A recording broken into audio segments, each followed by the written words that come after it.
نحمده ونصلي على رسوله الكريم اما بعد فاعوذ بالله من الشیطان الرجیم بسم اللہ الرحمن الرحیم۔ اللہ رب العزت نے انسان کو اپنی قدرت کاملہ سے پیدا فرمایا اور کچھ مہلت دے کر اس دنیا میں بھیجا ہے۔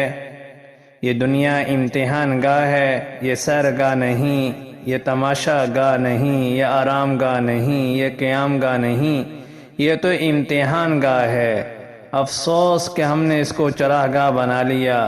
ہمیں آزمائش کے لیے پیدا کیا گیا ہے۔ الدنیا دار المحن، دنیا امتحان گاہ ہے۔ ہر بندہ آزمایا جا رہا ہے۔ حالات مختلف ہیں، کسی کو اللہ دے کر آزماتے ہیں، کسی سے اللہ لے کر آزماتے ہیں۔ کوئی آدمی اپنے بیٹے کا کفن خریدنے جا رہا ہے بازار سے، اور دوسرا آدمی بیٹے کی شادی پر اس کا دوشالہ خریدنے جا رہا ہے بازار سے۔ ایک نوجوان اپنی بیوی کو دلہن بنا کے لے جا رہا ہے، اور دوسرا نوجوان بیوی کا جنازہ کندھے پہ اٹھا کر جا رہا ہے۔